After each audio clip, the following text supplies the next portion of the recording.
ಎಲ್ರಿಗೂ ನಮಸ್ಕಾರ. ಹರ ಹರ ಮಹಾದೇವ್. ನಾನು ನಿಮ್ಮ ಮುಮ್ತಾಜ್ ಅಬ್ದುಲ್ ನೆಲಡ್ಕ, ಪ್ರಯಾಗ್ರಾಜ್ ಮಹಾಕುಂಭ ಮೇಳದಿಂದ.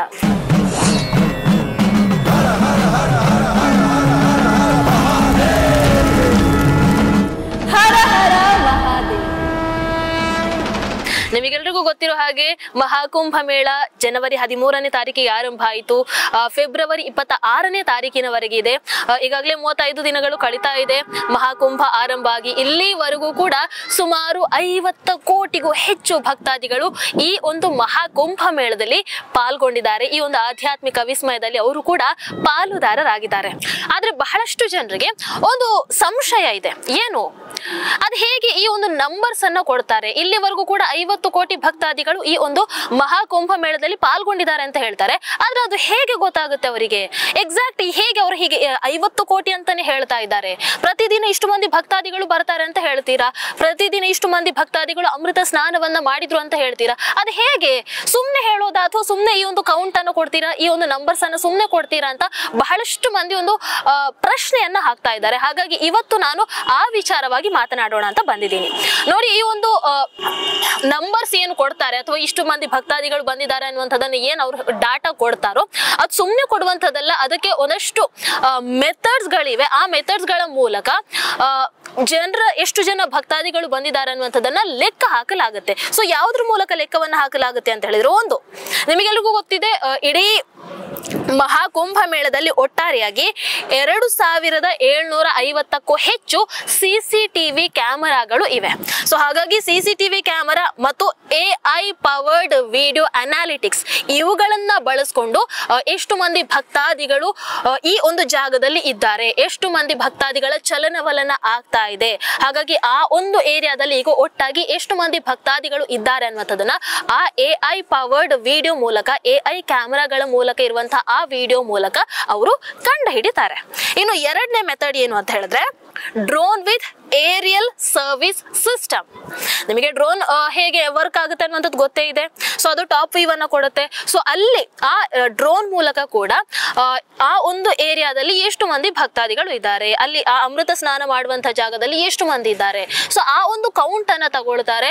ಆ ಒಂದು ಕೌಂಟ್ ಅನ್ನ ತಗೊಂಡು ಅದನ್ನ ಆಮೇಲೆ ಅವ್ರು ಅಪ್ರಾಕ್ಸಿಮೇಟ್ ಮಾಡಿ ಇಷ್ಟು ಅಂತ ಹೇಳುವಂಥದ್ದು.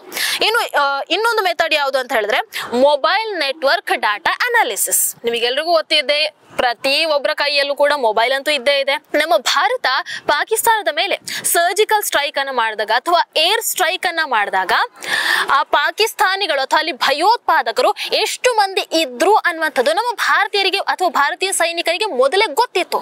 ಹೇಗೆ ಗೊತ್ತಿತ್ತು? ಇದೇ ಮೊಬೈಲ್ ನೆಟ್ವರ್ಕ್ ಡಾಟಾ ಅನಾಲಿಟಿಕ್ಸ್ ಮೂಲಕ. ಆ ಭಯೋತ್ಪಾದಕರಿರುವಂತಹ ಆ ಅಡಗು ತಾಣದಲ್ಲಿ ಎಷ್ಟು ಮೊಬೈಲ್ಗಳು ಆಕ್ಟಿವ್ ಆಗಿದೆ ಅನ್ನುವಂಥದ್ದನ್ನ ನೋಡ್ಕೊಂಡು, ಓಕೆ ಇಷ್ಟು ಭಯೋತ್ಪಾದಕರಿದ್ದಾರೆ ಅನ್ನುವಂಥದ್ದನ್ನ ಅವರು ಆ ಮೂಲಕ ಕಂಡು ಹಿಡಿದ್ರು. ಸೊ ಅದೇ ಒಂದು ಮೆಥಡ್ ಅನ್ನ ಈ ಒಂದು ಮಹಾಕುಂಭ ಮೇಳದಲ್ಲಿ ಕೂಡ ತಗೊಂಡು ಬಂದಿದ್ದಾರೆ. ಸೊ ಈ ಮಹಾಕುಂಭ ಮೇಳ, ಈ ಕುಂಭ ನಗರಿಯ ತುಂಬಾ ಜಿಯೋ ಫೆನ್ಸಿಂಗ್ ಅನ್ನ ಮಾಡಿದ್ದಾರೆ. ಆ ಮೂಲಕ ಈ ಕುಂಭ ನಗರಿಯ ಒಳಗೆ ಎಷ್ಟು ಮಂದಿ ಮೊಬೈಲ್ ಅನ್ನ ಬಳಕೆ ಮಾಡ್ತಾ ಇರ್ತಾರೋ ಸೊ ಅವುಗಳ ಲೆಕ್ಕ ನಮಗೆ ಸಿಗ್ತಾ ಹೋಗುತ್ತೆ. ಆಗ ನೀವು ಪ್ರಶ್ನೆಯನ್ನ ಮಾಡಬಹುದು, ಪಾಪ ಚಿಕ್ಕ ಪುಟ್ಟ ಮಕ್ಕಳು ಕೂಡ ಇರ್ತಾರೆ, ಅಜ್ಜ ಅಜ್ಜಿ ಇರ್ತಾರೆ, ಸೊ ಅವರೆಲ್ಲ ಮೊಬೈಲ್ ಯೂಸ್ ಮಾಡಲ್ಲ, ಅವ್ರು ಹಾಗೆ ಬಂದಿರ್ತಾರೆ ಅಂತ. ಖಂಡಿತವಾಗ್ಲೂ ಅದರ ಹೊರತಾಗಿ ಮೊಬೈಲ್ ಅನ್ನ ಎಷ್ಟು ಮಂದಿ ಬಳಸ್ತಾ ಇದ್ದಾರೋ ಆ ಒಂದು ಲೆಕ್ಕ ನಮಗೆ ಸಿಗುತ್ತೆ. ಅಂದ್ರೆ ಬೇರೆ ಬೇರೆ ಮೆಥಡ್ಸ್ ಗಳಿವೆ, ಅದರಲ್ಲಿ ಇದು ಕೂಡ ಒಂದು ಮೊಬೈಲ್ ನೆಟ್ವರ್ಕ್ ಡಾಟಾ ಅನಾಲಿಟಿಕ್ಸ್ ಕೂಡ. ಸೊ ಆ ಮೂಲಕ ಈ ಒಂದು ಕುಂಭ ನಗರಿಯ ಒಳಗೆ ಎಷ್ಟು ಮಂದಿ ಭಕ್ತಾದಿಗಳು ಇದ್ದಾರೆ ಅನ್ನುವಂತಹ ಲೆಕ್ಕಾಚಾರವನ್ನು ಕೂಡ ತೆಗಿತಾರೆ. ಇನ್ನು ಅದು ಬಿಟ್ರೆ GPS and Jio spatial technology, global positioning system. So ಈ ಆಪ್ ಮೂಲಕ ಅಥವಾ ಈ ಒಂದು ಸಿಸ್ಟಮ್ ಅನ್ನ ಬಳಸ್ಕೊಂಡು, ಈ ಒಂದು ತಂತ್ರಜ್ಞಾನವನ್ನ ಬಳಸ್ಕೊಂಡು ಎಷ್ಟು ಮಂದಿ ಭಕ್ತಾದಿಗಳು ಇದ್ದಾರೆ ಅಂದ್ರೆ GPS ಅನ್ನ ಬಳಸ್ಕೊಂಡು ಕೂಡ ಎಷ್ಟು ಮಂದಿ ಭಕ್ತಾದಿಗಳು ಇದ್ದಾರೆ ಅನ್ನುವಂಥದ್ದನ್ನ ಲೆಕ್ಕ ಹಾಕಲಾಗುತ್ತೆ. ಅದು ಬಿಟ್ರೆ IoT ಅಂದ್ರೆ internet oriented things smart sensors, ಅಂದ್ರೆ ಅಲ್ಟ್ರಾಸೌಂಡ್ ಆಗಿರಬಹುದು ಅಥವಾ ಇನ್ಫ್ರಾರೆಡ್ ಆಗಿರಬಹುದು. ಸೊ ಇವುಗಳ ಮೂಲಕ ಕೂಡ ಈ ಒಂದು ಮಹಾಕುಂಭ ಮೇಳದಲ್ಲಿ ಎಷ್ಟು ಮಂದಿ ಭಕ್ತಾದಿಗಳು ಇರ್ತಾರೆ ಅನ್ನುವಂಥದ್ದನ್ನ ಲೆಕ್ಕ ಹಾಕಲಾಗುತ್ತೆ. ಹಾಗಾಗಿ ಬೇರೆ ಬೇರೆ ರೀತಿಯಾದಂತಹ ಮೆಥಡ್ಸ್ ಗಳಿವೆ. ಅದಕ್ಕೆ ಅದರದೇ ಆದಂತಹ ಒಂದು ತಂಡ ಅಂತ ಇದೆ. ಬೇರೆ ಬೇರೆ ಹಂತದಲ್ಲಿ ಅವರು ಕಾರ್ಯವನ್ನ ನಿರ್ವಹಿಸ್ತಾ ಇರ್ತಾರೆ. ಇನ್ನು ನಾನು ಇದರ ಮೊದಲು ಕೂಡ ನಿಮಗೆ ಹೇಳಿದ್ದೆ, ಆ ಕಡೆ ಈ ಕಡೆ ಹೆಲಿಕಾಪ್ಟರ್ಗಳು ಹೋಗ್ತಾ ಇರುತ್ತವೆ. ಸೊ ಅದಕ್ಕೆ AI ಕ್ಯಾಮೆರಾವನ್ನ ಫಿಕ್ಸ್ ಮಾಡಿರ್ತಾರೆ. ಆ ಮೂಲಕ ಕೂಡ ಎಷ್ಟು ಮಂದಿ ಭಕ್ತಾದಿಗಳಿದ್ದಾರೆ ಅನ್ನುವಂಥದ್ದನ್ನ ಕೂಡ ಅವರು ನೋಟ್ ಮಾಡ್ತಾ ಇರ್ತಾರೆ. ಹಾಗಾಗಿ ಕೇವಲ ಒಂದು ವಿಧಾನ ಅಂತ ಮಾತ್ರ ಅಲ್ಲ, ಬಹಳಷ್ಟು ವಿಧಾನಗಳ ಮೂಲಕ ಆ ಒಂದು ನಂಬರ್ ಅನ್ನ ಅಥವಾ ಆ ಒಂದು ಸ್ಟ್ಯಾಟಿಸ್ಟಿಕ್ಸ್ ಅನ್ನು ಅವರು ಕೊಡ್ತಾ ಹೋಗ್ತಾರೆ. ಈವನ್ ಸ್ಯಾಟಲೈಟ್ ಇಮೇಜ್ ಗಳ ಮೂಲಕ ಕೂಡ ಆ ಭಕ್ತಾದಿಗಳ ಸಂಖ್ಯೆಯನ್ನ ಅವರು ತೆಗಿತಾ ಇರ್ತಾರೆ. ಹಾಗಾಗಿ ಸುಮ್ಮನೆ ಕೊಡುವಂತಹ ನಂಬರ್ಸ್ ಗಳು ಇದು ಖಂಡಿತವಾಗ್ಲೂ ಅಲ್ಲ. ಇನ್ನು ಇಲ್ಲಿ ಎಷ್ಟು ಮಂದಿ ಪೊಲೀಸರು ಕಾರ್ಯವನ್ನ ನಿರ್ವಹಿಸ್ತಾ ಇದ್ದಾರೆ ಅಥವಾ ಎಷ್ಟು ಮಂದಿ ಸ್ವಚ್ಛತಾ ಕಾರ್ಮಿಕರು ಇಲ್ಲಿ ಕಾರ್ಯವನ್ನ ನಿರ್ವಹಿಸ್ತಾರೆ, ಅದಕ್ಕೆ ಕೂಡ ಬಹಳಷ್ಟು ರೀತಿಯಾದಂತಹ ವಿಧಾನಗಳು ಇವೆ. ಅವರಿಗೊಂದು ಪಾಸ್ ಅನ್ನು ಕೊಟ್ಟಿರ್ತಾರೆ. ಸೊ ಆ ಪಾಸ್ ಗಳ ಮೂಲಕ ಅವರಲ್ಲಿ ಸ್ಕ್ಯಾನ್ ಮಾಡಿದಾಗ ಆ ಸಂಖ್ಯೆ ನಮಗೆ ಸಿಗ್ತಾ ಹೋಗುತ್ತೆ. ಹಾಗಾಗಿ ನಿಮಗೆಲ್ರಿಗೂ ಗೊತ್ತು ಇವತ್ತು ತಂತ್ರಜ್ಞಾನ ಎಷ್ಟರ ಮಟ್ಟಿಗೆ ಈ ದೇಶದಲ್ಲಿ ಬಳಕೆ ಮಾಡ್ತಾ ಇದ್ದಾರೆ ಅಂತ ಹೇಳಿ. ಹಾಗಾಗಿ ಈ ಒಂದು ಕುಂಭನಗರಿಯಲ್ಲಿ ಆ ತಂತ್ರಜ್ಞಾನದ ಬಳಕೆಯನ್ನ ಬಹಳ ಅದ್ಭುತವಾಗಿ ಮಾಡ್ತಾ ಇದ್ದಾರೆ. ಅದೇ ರೀತಿ ಈ ಒಂದು ಭಕ್ತಾದಿಗಳ ಸಂಖ್ಯೆ ಏನಿದೆ ಅದರ ಲೆಕ್ಕಾಚಾರವನ್ನ ತೆಗೆಯೋದಕ್ಕೂ ಕೂಡ ತಂತ್ರಜ್ಞಾನವನ್ನ ಬಹಳ ಅದ್ಭುತವಾಗಿ ಬಳಸಿ ಭಕ್ತಾದಿಗಳ ಸಂಖ್ಯೆಯನ್ನ ಕೊಡ್ತಾ ಇದ್ದಾರೆ. ಎಕ್ಸಾಕ್ಟ್ ಇಷ್ಟೇ ಮಂದಿ ಇದ್ದಾರೆ ಅಂತ ಹೇಳೋದಕ್ಕೆ ಸಾಧ್ಯ ಇಲ್ಲ. ಅವರು ಕೊಟ್ಟಿರುವಂತಹ ಆ ಒಂದು ಸಂಖ್ಯೆಯಲ್ಲಿ 10% ಜಾಸ್ತಿನೂ ಇರಬಹುದು ಅಥವಾ 10% ಕಮ್ಮಿನೂ ಇರಬಹುದು. ಹಾಗಂತ ಹೇಳಿ ತಪ್ಪು ಅಂತ ನೀವು ಹೇಳೋದಕ್ಕೆ ಸಾಧ್ಯ ಇಲ್ಲ ಅಥವಾ ಸುಳ್ಳು ಅಂತ ಕೂಡ ಹೇಳೋದಕ್ಕೆ ಸಾಧ್ಯ ಇಲ್ಲ. ಹಾಗಾಗಿ ಇದೊಂದು ಈ ಮಹಾಕುಂಭ ಮೇಳ ಅನ್ನುವಂಥದ್ದು ಏನಿದೆ ಬಹಳಷ್ಟು ವಿಶೇಷತೆಗಳಿಗೆ ಬಹಳಷ್ಟು ಇತಿಹಾಸಗಳನ್ನ ಕೂಡ ಇದು ಬರಿತಾ ಇದೆ. ಇಲ್ಲಿವರೆಗೆ 50 ಕೋಟಿಗೂ ಹೆಚ್ಚು ಭಕ್ತಾದಿಗಳು ಈ ಒಂದು ಮಹಾಕುಂಭ ಮೇಳಕ್ಕೆ ಆಗಮಿಸಿದ್ದಾರೆ ಅಂತ ಅಂದ್ರೆ ಅದೇನೊಂದು ಸಣ್ಣ ವಿಚಾರ ಅಂತೂ ಖಂಡಿತವಾಗ್ಲೂ ಅಲ್ಲ. US ಮತ್ತು ಕೆನಡಾ ಜನಸಂಖ್ಯೆ ದುಪ್ಪಟ್ಟು ಜನಸಂಖ್ಯೆ ಈ ಒಂದು ಪ್ರಯಾಗ್ರಾಜ್ ನಲ್ಲಿ ಸೇರುತ್ತೆ ಅಂತ ಹೇಳಿದ್ರೆ ಸಣ್ಣ ವಿಚಾರ ಖಂಡಿತವಾಗ್ಲೂ ಅಲ್ಲ. ಆಮೇಲೆ ಈ ಒಂದು ಮಹಾಕುಂಭ ಮೇಳದಿಂದಾಗಿ ಉತ್ತರ ಪ್ರದೇಶದ ಆರ್ಥಿಕತೆಗಿದೆಯಲ್ಲ ಬಹಳ ದೊಡ್ಡ ಬೂಸ್ಟ್ ಸಿಕ್ಕಿದೆ ಅಂತ ಹೇಳ್ಬಹುದು. ನೋಡಿ, ಈ ಒಂದು ಕೇವಲ ಮಹಾಕುಂಭ ಮೇಳದಿಂದಾಗಿ ಸುಮಾರು 45,000 ಜಾಬ್ಗಳು ಕ್ರಿಯೇಟ್ ಆಗಿವೆ. ಎಷ್ಟು? 45,000 ಜಾಬ್ಗಳು. ಇನ್ನು 15,000 ಸ್ವಚ್ಛತಾ ಕಾರ್ಮಿಕರು ಇಲ್ಲಿ ತಮ್ಮ ಕೆಲಸವನ್ನ ನಿರ್ವಹಿಸ್ತಾ ಇದ್ದಾರೆ. 15,000 ಸ್ವಚ್ಛತಾ ಕಾರ್ಮಿಕರು ಇಲ್ಲಿ ಕೆಲಸವನ್ನ ಏನ್ ನಿರ್ವಹಿಸ್ತಾ ಇದ್ದಾರಲ್ಲ, ಕೇವಲ ಅವರು ಮಾತ್ರ ಇಲ್ಲ, ಅವರ ಕುಟುಂಬದವರು ಸಮೇತ ಅವರು ಇಲ್ಲಿದ್ದಾರೆ, ಅವರ ಮಕ್ಕಳು ಕೂಡ ಇದ್ದಾರೆ. ಈ ಮಹಾಕುಂಭ ಮೇಳ ನಡೆಯುವವರೆಗೆ ಅವರ ಕುಟುಂಬದವರಿಗೂ ಕೂಡ ಅವರ ಜೊತೆಯಲ್ಲಿ ಇಲ್ಲಿ ನಿಲ್ಲೋದಕ್ಕೆ ಅವಕಾಶವನ್ನ ಅಥವಾ ಉಳಿಯೋದಕ್ಕೆ ಅವಕಾಶವನ್ನ ಮಾಡಿಕೊಟ್ಟಿದ್ದಾರೆ. ಇನ್ನು ಮಕ್ಕಳಿಗೆ ಈ 45 ದಿನಗಳಲ್ಲಿ ವಿದ್ಯಾಭ್ಯಾಸಕ್ಕೆ ಯಾವುದೇ ರೀತಿಯಾದಂತಹ ತೊಂದರೆ ಆಗಬಾರದು ಅನ್ನುವಂತಹ ನಿಟ್ಟಿನಲ್ಲಿ ಈ 45 ದಿನಗಳ ಕಾಲ ಅವರಿಗೆ ಇಲ್ಲೇ ಎಜುಕೇಶನ್ ಅಥವಾ ವಿದ್ಯಾಭ್ಯಾಸವನ್ನ ಕೊಡುವಂತಹ ಆ ಒಂದು ವ್ಯವಸ್ಥೆಯನ್ನ ಕೂಡ ಯೋಗಿಜಿ ಸರ್ಕಾರ ಮಾಡಿದೆ. ನೋಡಿ, ಯೋಗಿಜಿ ಸರ್ಕಾರ ಎಷ್ಟೆಲ್ಲ ಪ್ಲಾನ್ ಗಳನ್ನ ಮಾಡಿದ್ದಾರೆ, ಎಷ್ಟೆಲ್ಲ ವ್ಯವಸ್ಥೆಗಳನ್ನ ಮಾಡಿದ್ದಾರೆ, ನೀವೇ ನೋಡಿ. ಇನ್ನು ತ್ರಿವೇಣಿ ಸಂಗಮದಲ್ಲಿ ಅಮೃತ ಸ್ನಾನವನ್ನ ಮಾಡೋದಕ್ಕೆ ಯಾರೆಲ್ಲ ಬರ್ತಾರೋ ಹೆಚ್ಚಿನವರು ಬೋಟ್ ಗಳ ಮೂಲಕ ಹೋಗಿ ಅಲ್ಲಿ ಅಮೃತ ಸ್ನಾನವನ್ನ ಮಾಡ್ತಾರೆ. ಹಾಗಾಗಿ ಆ ಮೂಲಕ ಸುಮಾರು 6,000 ನಾವಿಕರಿಗೆ ಉದ್ಯೋಗಾವಕಾಶ ಸಿಕ್ಕಿದೆ. ಎಷ್ಟು? 6,000. ಅದು ಬಿಟ್ರೆ ಇಲ್ಲಿನ ಈ ಉತ್ತರ ಪ್ರದೇಶದ ಲೋಕಲ್ ಬಿಸ್ನೆಸ್ ಏನಿದೆ ಅದು 25% ಬೂಸ್ಟ್ ಆಗಿದೆ ಅಂತೆ. ಇನ್ನು ಇಲ್ಲಿನ ವ್ಯವಸ್ಥೆಗಳ ಬಗ್ಗೆ ಹೇಳೋದೇ ಬೇಡ. ನಾನು ಹೇಳಿದ ಹಾಗೆ ಈಗ ಸುಮಾರು 201 ತಾತ್ಕಾಲಿಕ ರಸ್ತೆಗಳ ನಿರ್ಮಾಣ ಆಗಿದೆ. ಇನ್ನು ನಾವೇನು ಬ್ರಿಡ್ಜ್ ಗಳ ಮೂಲಕ ಹೋಗ್ತಾ ಇರ್ತೀವಲ್ಲ, ಈ ಕಡೆ ಸೆಕ್ಟರ್ ಇಂದ ಆ ಕಡೆ ಸೆಕ್ಟರಿಗೆ ಹೋಗುವಂತದ್ದು, ಅಂತಹ ಸುಮಾರು 30 ಪಾಂಟೂನ್ ಬ್ರಿಡ್ಜ್ ಗಳ ನಿರ್ಮಾಣ ಆಗಿದೆ. ಅದು ಬಿಟ್ರೆ ಕತ್ತಲೆ ಆದ್ರೆ ಈ ಮಹಾಕುಂಭ ಮೇಳವನ್ನ ನೋಡೋದೇ ಒಂದು ಖುಷಿ.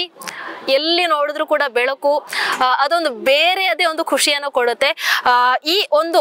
ಅದಕ್ಕಾಗಿ ಸುಮಾರು 67,000 ಸ್ಟ್ರೀಟ್ ಲೈಟ್ ಗಳನ್ನ ಅಳವಡಿಕೆ ಮಾಡಿದ್ದಾರೆ. ಅದು ಬಿಟ್ರೆ ಈ ಕುಂಭ ನಗರಿಯ ಒಳಗೆ ಸುಮಾರು 1.6 ಲಕ್ಷ ಟೆಂಟ್ಗಳ ನಿರ್ಮಾಣ ಆಗಿದೆ.